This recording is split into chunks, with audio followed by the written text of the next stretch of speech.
Hello दोस्तों, आज हम बात करेंगे most popular TV show Game of Thrones के spin off show House of the Dragon के बारे में। अगर आपने गेम ऑफ थ्रोन्स देखा है तो आप इस शो के नाम से ही समझ गए होंगे कि ये शो वेस्टेरोस की कौन सी फैमिली के बारे में है।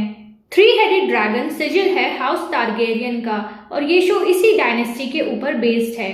गेम ऑफ थ्रोन्स के राइटर जॉर्ज आर मार्टिन ने टारगेरियन डायनेस्टी के ऊपर एक बुक लिखी है, फायर एंड ब्लड, जिसमें उन्होंने इस डायनेस्टी के अलग अलग रूलर्स की लाइफ को डॉक्यूमेंट्री / हिस्ट्री बुक की तरह प्रेजेंट किया है और इस शो की कहानी उसी बुक पर बेस्ड है।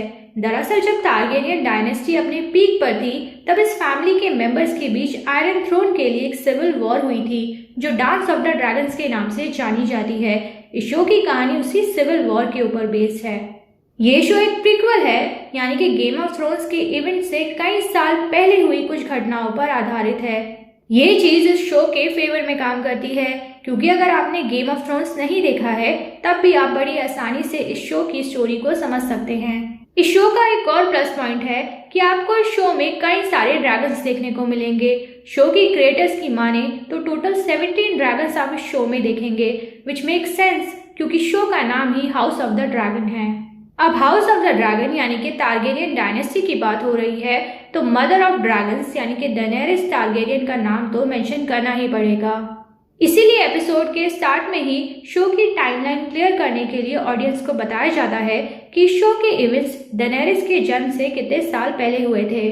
डेनेरिस का नाम ऐसे मेंशन करना एक तरह का होमेज या ट्रिब्यूट भी है क्योंकि गेम ऑफ थ्रोन्स में हम डेनेरिस के थ्रू ही टारगेरियन डायनेस्टी के बारे में जानते हैं। अब जिन लोगों ने गेम ऑफ थ्रोन्स देखा है शायद उनके लिए तो इस शो की टाइमलाइन समझना आसान है, लेकिन जिन्होंने नहीं देखा है उनके लिए मैं थोड़ी टाइमलाइन और टारगेरियन डायनेस्टी की हिस्ट्री एक्सप्लेन कर देती हूँ। जॉर्ज आर मार्टिन ने ये जो गेम ऑफ थ्रोन्स की फैंटेसी दुनिया बनाई है इसमें हमें 2 कॉन्टिनेंट्स के बारे में बताया गया है, एक है वेस्टेरोस और दूसरा एसोस। बहुत साल पहले एसोस के ईस्टर्न कोस्ट पर एक सिटी थी वलेरिया अपने टाइम में एक बहुत ही एडवांस एम्पायर था जहां करीबन 40 नोबल फैमिलीज रहती थी जिनको ड्रैगन लॉर्ड्स कहते थे क्योंकि इन सभी फैमिलीज के पास ड्रैगन्स थे। इन्हीं फैमिलीज में से एक नोबल फैमिली थी टारगेरियंस। गेम ऑफ थ्रोन्स के इवेंट से तकरीबन 300 साल पहले वलेरिया में एक ड्रैगन लॉर्ड था जिसका नाम था एनार टारगेरियन। एक दिन एनार की बेटी डेनिस को एक प्रोफेटिक सपना आया कि आने वाले टाइम में वलेरिया का पूरा एम्पायर एक वोल्केनिक इरप्शन की वजह से बर्बाद हो जाएगा। जब डेनिस ने अपने इस सपने के बारे में अपने पिता एनार को बताया तो एनार ने वलेरिया को छोड़ के जाने का डिसीजन लिया और वलेरिया की अपनी सारी प्रॉपर्टी बेच के एनार अपने बीवी बच्चे, रिलेटिव्स और 5 ड्रैगन्स के साथ ड्रैगनस्टोन नाम के एक आइलैंड पर शिफ्ट हो गया। यही रीजन है कि जैसे विंटरफेल को स्टार्क्स की मेन सीट बोला जाता है वैसे ही ड्रैगनस्टोन को टारगेरियंस की मेन सीट या घर बोला जाता है।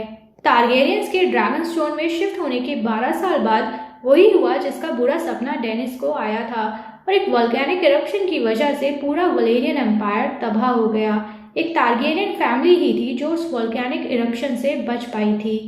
अब इस इंसिडेंट के तकरीबन 100 साल बाद एक टारगेरियन था जिसका नाम था एगॉन टारगेरियन, जिसको एगॉन द कॉन्करर भी बोलते थे और इसी एगॉन ने अपनी 2 बहनें विसेग्निया और रेनिस और 3 ड्रैगन्स के साथ पूरे वेस्टेरोस को कॉन्कर करके एक यूनाइटेड एम्पायर बनाया था क्योंकि इससे पहले वेस्टेरोस में अलग अलग डिफरेंट नेशंस होते थे और यहीं से शुरुआत हुई थी टारगेरियन डायनेस्टी के वेस्टेरोस पर रूल की और आयरन थ्रोन की। एगॉन टारगेरियन द कॉन्करर पहला वेस्टेरोस मोनार्क यानी कि किंग था। हाउस ऑफ ड्रैगन के पहले एपिसोड की शुरुआत एगॉन के वेस्टेरोस को कॉन्कर करने के 101 साल बाद होती है।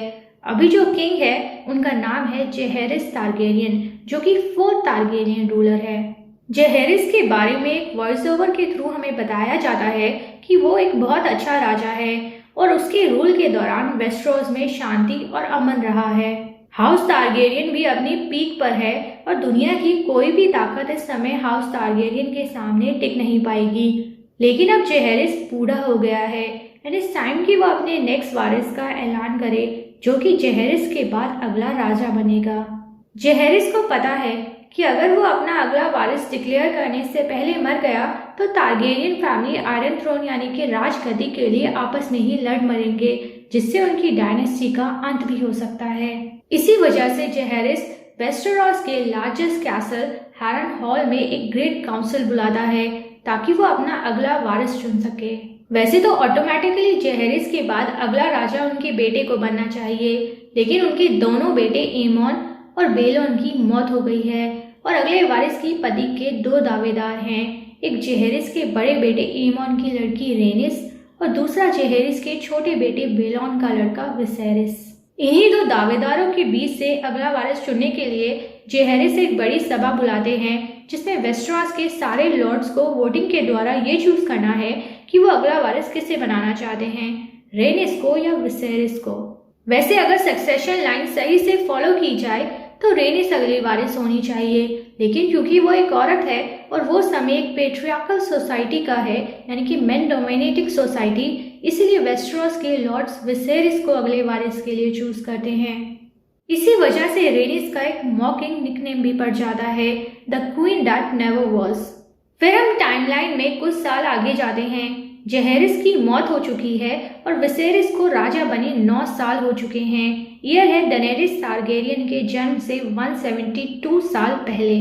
विसेरिस की बेटी प्रिंसेस रेनिरा टारगेरियन अपने ड्रैगन सिरिक्स पर किंग्स लैंडिंग के चारों ओर सवारी कर रही होती है और हमें रेनिरा और सिरिक्स के थ्रू किंग्स लैंडिंग का एक अच्छा टूर देखने को मिलता है। कुछ देर घूमने के बाद वो अपने ड्रैगन सिरिक्स के साथ ड्रैगन पिट पर लैंड करती है, जहां टारगेरियंस अपने ड्रैगन्स को रखते हैं। वहां हम कुछ ड्रैगन कीपर्स को भी देखते हैं जिनको ड्रैगन्स की देखभाल करने के लिए रखा जाता है। ये ड्रैगन कीपर्स हाई वलेरियन भाषा बोल सकते हैं, जो कि ड्रैगन्स को समझ आती है क्योंकि ड्रैगन्स ओरिजिनली वलेरिया से बिलोंग करते थे। फिर हम 2 और कैरेक्टर्स से मिलते हैं। एक है Lord commander of Kings guard sir Harold वेस्टरलिंग और दूसरी है रेनिरा की सबसे अच्छी दोस्त एलिसेंट हाईटावर। एलिसेंट रेनिरा के साथ ही किंग्स लैंडिंग में ही पलकर बड़ी हुई है। एलिसेंट के पिता ऑटो हाईटावर किंग विसेरियस के वजीर हैं। वजीर को हैंड ऑफ द किंग बोलते हैं। रेनिरा एलिसेंट के साथ अपनी माँ क्वीन एमा से मिलने रेड कीप यानी कि रॉयल पैलेस जाती है, जहां हमें पता चलता है कि एमा प्रेग्नेंट है। एमा भी अपनी मदर की साइड से हाफ टारगेरियन और फादर की साइड से हाफ एरन है। रेनिरा को अपनी माँ की बहुत फिक्र है क्योंकि सबको सिर्फ आने वाले बच्चे की सेफ्टी की चिंता है, उसकी माँ की तो किसी को फिक्र ही नहीं है। उसकी माँ उसको समझाती है कि औरतों के साथ यही होता है और यही उनका कर्तव्य है। चाइल्ड बर्थ ही औरतों की बैटलफील्ड होती है। रेनिरा अपनी माँ की बातों से एग्री नहीं करती। रेनिरा का मानना है कि इससे अच्छा तो वो एक शूरवीर बनके किसी बैटल में मरना पसंद करेगी। एटलीस्ट दिस वे उसके बलिदान को याद तो रखा जाएगा, क्योंकि चाइल्ड बर्थ के दौरान कितनी ही औरतों की जान जाती है पर उनका बलिदान किसी को याद नहीं रहता। ना ही कोई उनके बलिदान को ग्लोरीफाई करता है और ना ही सम्मान से देखता है। इसके बाद हम किंग विसेरिस की स्मॉल काउंसिल मीटिंग देखते हैं। उस मीटिंग में किंग विसेरिस के सभी इम्पोर्टेंट अधिकारी होते हैं, जैसे कि hand of the king Otto Hightower, master of coin lord Beesbury, grand maester Mellos, master of laws Lyonel Strong and master of ships Corlys Velaryon, जो कि रेनिस टारगेरियन के पति भी हैं। प्रिंसेस रेनिरा भी उस मीटिंग में आती है क्योंकि वो अपने पिता की कप बेयरर है।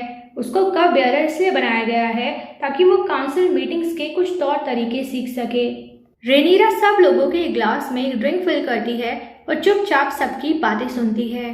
मीटिंग के दौरान कॉर्लिस राजा विसेरिस को बताता है कि ट्रायर्की ने स्टेपस्टोन्स के आइलैंड्स पर कब्जा करना शुरू कर दिया है। ट्रायर्की एक तरह का संगठन है जो एसोस की 3 सिटीज टायरोस, मीर और लिस ने मिलकर बनाया है। ट्रायर्की का एडमिरल ग्रगास ड्राहार बहुत ही खतरनाक है और उसका निकनेम क्रैब फीडर पड़ गया है क्योंकि वो अपने दुश्मनों को बहुत बेरहमी से मारता है और उनको जिंदा ही समुद्र के केकड़ों को खिला देता है। ग्रगास ने आजू बाजू के पायरेट्स को भी बड़ी बेरहमी से मारना स्टार्ट कर दिया है। विसेरिस कॉर्लिस की बातों पर ज्यादा ध्यान नहीं देता क्योंकि उसको लगता है कि ये ट्रायर्की वाले पायरेट्स को ही तो मार रहे हैं, उसमें क्या गलत बात है। कॉर्लिस उसको फिर समझाने की कोशिश करता है कि अगर ट्रायर्की ने स्टेपस्टोन्स के आइलैंड पर कब्जा कर लिया तो इससे किंग्स लैंडिंग को प्रॉब्लम हो जाएगी, क्योंकि एसोस के कई दूसरे बड़े शहर जैसे कि वॉलेंटिस से किंग्स लैंडिंग में एक्सपोर्ट इंपोर्ट इसी स्टेपस्टोन्स आइलैंड वाले रास्ते से होता है। और अगर ट्रायर्की ने स्टेपस्टोन्स के आइलैंड जीत लिए तो वो लोग इस रास्ते को बंद भी कर सकते हैं, जिससे किंग्स लैंडिंग का बहुत घाटा होगा। कॉलिस का इस इशू पर चिंता जताना सही होता है, लेकिन विसेरिस फिर भी उसकी बातों पर ज्यादा ध्यान नहीं देता और ना ही इस इशू पर कोई भी कंसर्न दिखाता है, क्योंकि इस समय विसेरिस का पूरा ध्यान अपने आने वाले बच्चे की तरफ है। विसेरिस को लगता है कि उसको बेटा होगा और फाइनली उसको एक वारिस मिल जाएगा। Hand of the king Otto Hightower भी कॉलिस की बातों को अनसुना करता है, जिस वजह से कॉलिस थोड़ा गुस्सा हो जाता है। फिर master of coin lord Beesbury Viserys के सामने एक दूसरा इशू उठाते हैं, प्रिंस डेमन टारगेरियन का, जो कि विसेरिस का छोटा भाई है। विसेरिस ने डेमन को commander of the city watch की पोस्ट दे रखी है और इसीलिए सिटी वॉच के सुधार के लिए लॉर्ड बीसबरी ने क्राउन फंड से डेमन को बहुत पैसे दिए थे, लेकिन डेमन काउंसिल मीटिंग अटेंड ही नहीं करता है, तो उन लोगों को कैसे पता चलेगा कि उन पैसों का सही इस्तेमाल हो भी रहा है या नहीं। विसेरिस लॉर्ड बीसबरी की बातों को भी अनसुना करता है और ये सब इश्यूज इग्नोर करके एक टूर्नामेंट की प्लानिंग करने लगता है, जो वो अपने वारिस के होने की खुशी में रखना चाहता है। ग्रैंड मेस्टर मेलोस उसको समझाने की कोशिश करते हैं कि उनको ना तो ये पता है कि विसेरिस के बच्चे का जन्म एग्जैक्टली किस दिन होगा और ना ही ये पता है कि बच्चा लड़का होगा या लड़की, तो मे बी विसेरिस को वो टूर्नामेंट बच्चे के जन्म होने तक पोस्टपोन कर देनी चाहिए। लेकिन विसेरिस श्योर होता है कि उसको लड़का ही होगा और वैसे भी टूर्नामेंट 2 हफ्तों तक चलेगी, तो तब तक तो बच्चे का जन्म हो ही जाएगा। इस मीटिंग के बाद हम फाइनली डेमन टारगेरियन से मिलते हैं, जो कि आयरन थ्रोन पर बड़े ही स्वैग के साथ बैठा होता है। रेनीरा उसको मजाक में कहती है कि आयरन थ्रोन पर सिर्फ राजा ही बैठ सकता है, डेमन को वहां नहीं बैठना चाहिए। अगर उसके पिता विसेरिस ने डेमन को ऐसे देखा तो वो गुस्सा करेंगे। डेमन कहता है कि कुछ टाइम बाद वो थ्रोन वैसे भी उसको ही मिलने वाली है, क्योंकि विसेरिस का कोई वारिस नहीं है, तो ऑटोमेटिकली डेमन ही उसका वारिस हुआ। डेमन और रेनीरा हाई वलेरियन भाषा में और भी बातें करते हैं। उन दोनों की कॉन्वर्सेशन से पता चलता है कि उन दोनों का रिलेशनशिप काफी अच्छा है। डेमन रेनीरा को एक वलेरियन स्टील नेकलेस भी देता है as a gift. Valyrian steel बहुत ही एक्सपेंसिव और रेयर होती है, क्योंकि उसको बनाने के लिए ड्रैगन्स और कुछ ओल्ड वलेरियन टेक्निक्स का यूज किया जाता है, जो कि अब लॉस हो चुकी है। डेमन कहता है कि अब उन दोनों के पास अपने पूर्वजों की निशानी है। रेनीरा के पास वो वलेरियन स्टील नेकलेस और डेमन के पास उसकी पुश्तैनी तलवार डार्क सिस्टर।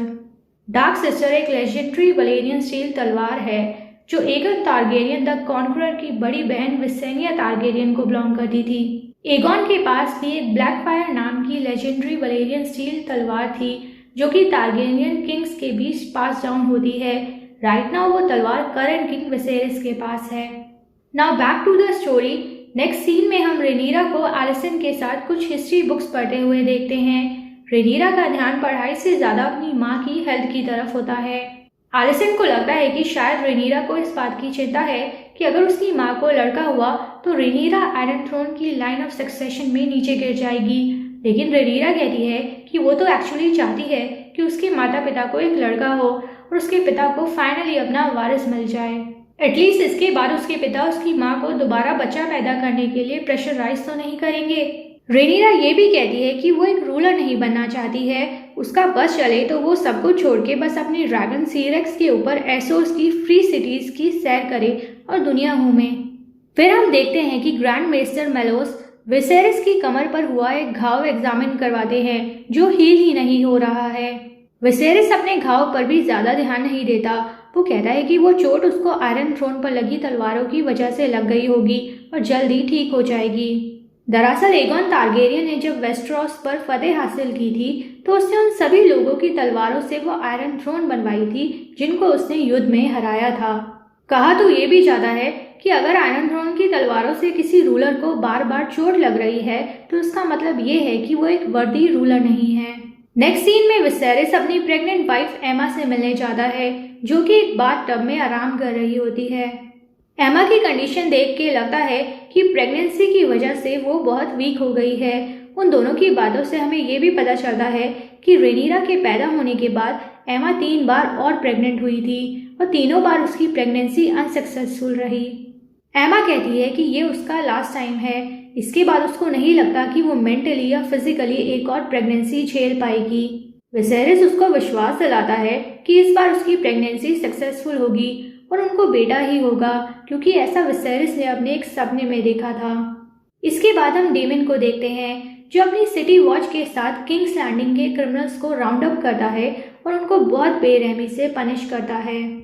चोरों के हाथ कटवा देता है और मर्डरर्स की तो सीधा गर्दन ही काट देता है। डेमन अपनी सिटी वॉच को गोल्ड क्लॉक्स भी बोलता है, क्योंकि सिटी वॉच के सारे सिपाही एक गोल्ड क्लॉक पहनते हैं, जो डेमन का ही आइडिया था। अब डेमन ने जो उन क्रिमिनल्स के ऊपर बेरहमी दिखाई है, उसी इशू के ऊपर एक और स्मॉल काउंसिल मीटिंग रखी जाती है। ऑटो हाईटावर विसेरिस के सामने इसी मुद्दे को उठाता है कि डेमन की इस हरकत की वजह से क्राउन की बहुत बदनामी हुई है। डेमन ने उन क्रिमिनल्स को ऐसे ही मार दिया, जबकि एज अ किंग ये विसेरिस का डिसीजन होना चाहिए था कि उन क्रिमिनल्स को क्या पनिशमेंट मिलनी चाहिए। As a commander of city watch Daemon का काम है सिर्फ क्रिमिनल्स को पकड़ना, सजा तय करना विसेरिस का काम है। डेमन अपने डिफेंस में कहता है कि ये सब उसने विसेरिस के लिए ही किया है, ताकि उनकी सिटी से क्रिमिनल्स कम हो सके। और वैसे भी कुछ दिनों में होने वाली टूर्नामेंट के लिए वेस्टेरोस के हर कोने से लोग किंग्स लैंडिंग आएंगे, तो ये अच्छी ही बात है कि डेमन ने अपने गोल्ड क्लॉक्स के साथ उस सिटी को और भी सेफर बना दिया। लॉर्ड कॉलिंस भी डेमन का समर्थन करता है कि डेमन ने सही किया। डेमन और गोल्ड क्लॉक्स की वजह से अब लोग क्राइम करते हुए डरेंगे। विसेरिस डेमन और ऑटो की बहस को शांत करता है। वो सिटी वॉच वाले मामले में भी डेमन की साइड लेता है कि सिटी वॉच को थोड़ा सख्त होना चाहिए, पर वो डेमन को वार्निंग भी देता है कि वो अगली बार कल रात जैसा कोई तमाशा ना करे। कुछ दिन बाद किंग्स लैंडिंग में विसेरिस के होने वाले वारिस के सम्मान में एक टूर्नामेंट होती है, जिसमें अलग अलग योद्धा पार्टिसिपेट करते हैं। डेमन भी उस टूर्नामेंट में पार्टिसिपेट करता है और ऑटो को चिढ़ाने के लिए उसी के बेटे को चैलेंज करके हरा देता है। फिर हम मिलते हैं क्रिस्टॉन कोल से, जो कि एक छोटे हाउस कोल से बिलोंग करता है। क्रिस्टॉन एक बहुत स्किल्ड फाइटर होता है और डेमन को हरा देता है, जिस वजह से सब उससे इम्प्रेस हो जाते हैं, क्योंकि डेमन खुद भी एक बहुत अच्छा फाइटर है और उसको हराना इतना आसान नहीं है। वहीं एक और ये टूर्नामेंट चल रही होती है और दूसरी ओर क्वीन एमा लेबर में चली जाती हैं। एमा को डिलीवरी करने में दिक्कत हो रही होती है, इसलिए ग्रैंड मेस्टर विसेरिस को सजेस्ट करते हैं कि बच्चे को बचाने के लिए एक ही रास्ता है कि वो लोग एमा का पेट काट के बच्चे को बाहर निकाले। लेकिन अगर उन्होंने ऐसा किया तो ब्लड लॉस की वजह से एमा मर जाएगी। विसेरिस के सामने एक डिफिकल्ट चॉइस होती है कि वो अपनी बीवी को बचाए या बच्चे को, और विसेरिस एट लास्ट अपने बच्चे को चूज करता है। इसके बाद जो होता है वो बहुत ही खौफनाक और दर्द भरा सीन होता है। एमा दर्द में चीखती चिल्लाती है, लेकिन कोई उसकी मदद नहीं करता और उसका पेट काट के बच्चे को बाहर निकाला जाता है। ये पूरा सीन वो लाइन फोरशैडो करता है जो एपिसोड के शुरुआत में एमा ने अपनी बेटी रेनीरा से कही थी कि चाइल्ड बर्थ ही औरतों की बैटलफील्ड होता है। विसेरिस अपने पिता के नाम पर अपने बेटे का नाम बेलॉन रखता है। एमा मर जाती है और कुछ घंटों के बाद वो बच्चा भी मर जाता है। सभी लोग एमा और बेलॉन की फ्यूनरल अटेंड करते हैं।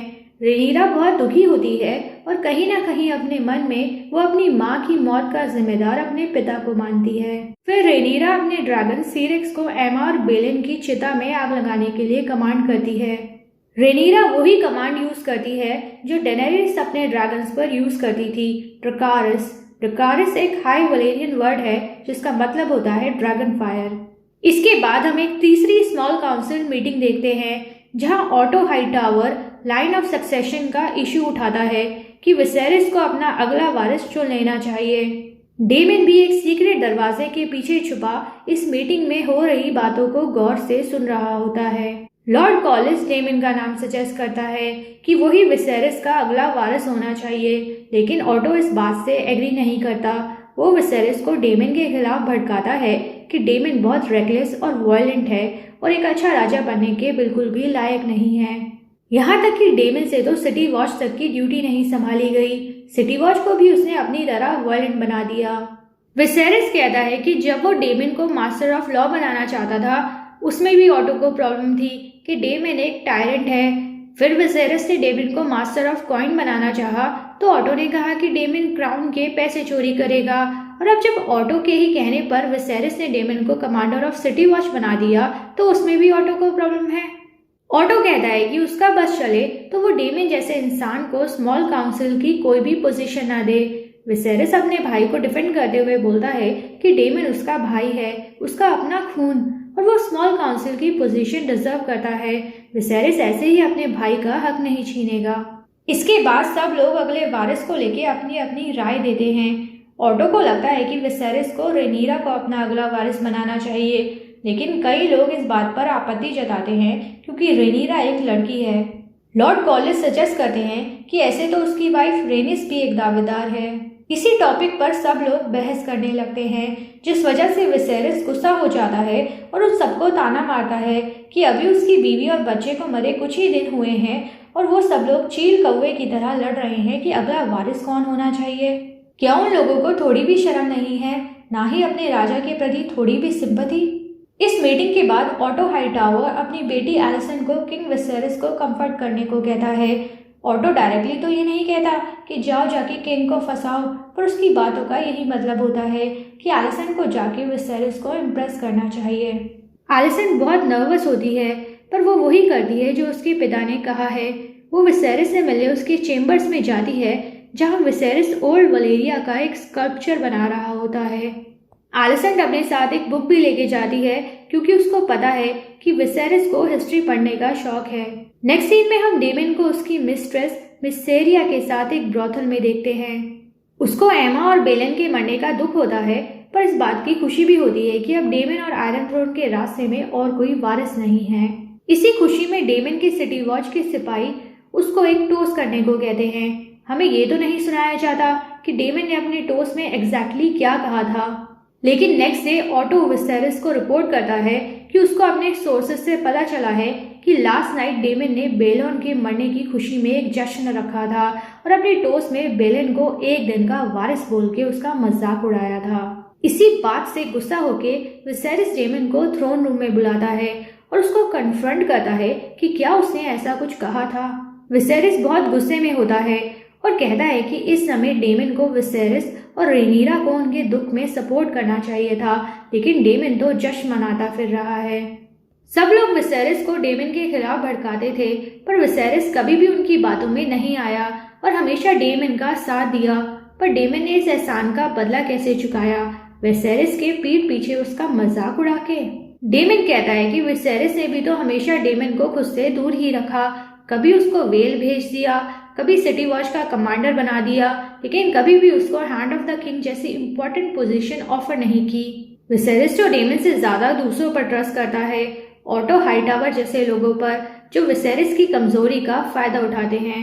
डेमन विसेरिस को ताना भी मारता है कि विसेरिस एक कमजोर राजा है और इजीली मैनिपुलेट हो जाता है, और स्मॉल काउंसिल में सभी इस बात को जानते हैं और इस बात का फायदा उठाते हैं। अगर विसेरिस ने डेमन को अपना हैंड बनाया होता तो डेमन किसी को भी विसेरिस का फायदा न उठाने देता। डेमन की बातों से राजा विसेरिस और भी गुस्सा हो जाता है और डेमन को किंग्स लैंडिंग छोड़ के अपनी बीवी लेडी रिया के पास वेल जाने का ऑर्डर देता है। इसके बाद नेक्स्ट सीन में हम डेमन को उसके ड्रैगन कैरेक्सिस के साथ देखते हैं, जो कि देखने में उतना ही खतरनाक लगता है जितनी डेमन की पर्सनैलिटी खतरनाक है। डेमन अपने मिस्ट्रेस मिस सेरिया को लेके कैरेक्सिस पर बैठता है और कहीं चला जाता है। अब ये तो शायद नेक्स्ट एपिसोड में ही पता चलेगा कि डेमन वेल गया है या और कहीं। फिर हम देखते हैं कि राजा विसेरिस अपनी बेटी रेनीरा को बात करने के लिए अपने पास एक बड़े से हॉल में बुलाते हैं, जहां एगोन टारगेरियन के ड्रैगन बलेरियन का बड़ा सा स्कल होता है। बलेरियन उन्हीं 5 ड्रैगन में से एक था जिसको एना टारगेरियन अपने साथ वलेरिया से ड्रैगन स्टोन लाया था। बलेरियन का लास्ट ड्रैगन राइडर विसेरियस ही था। कुछ ही साल पहले बलेरियन की मौत हुई थी because of old age. Viserys Rhaenyra को बताता है कि बलेरियन वो लास्ट लिविंग क्रिएचर था जिसने वलेरिया को सिटी की तबाही से पहले देखा था। फिर वो रेनीरा से माफी मांगता है और कहता है कि इतने सालों से वो वारिस के लिए तड़प रहा था, जबकि उसकी असली वारिस हमेशा से ही उसके सामने थी। रेनीरा ही विसेरिस की असली वारिस है और विसेरिस ने डिसाइड किया है कि वो सबके सामने उसको अपना ऑफिशियल वारिस डिक्लेयर करेगा। विसेरिस रेनीरा को एगोन और वेस्ट्रोस से रिलेटेड एक इम्पोर्टेंट सीक्रेट भी बताता है, जो एक टारगेरियन रूलर की रिस्पॉन्सिबिलिटी है कि वो अपने वारिस को बताए।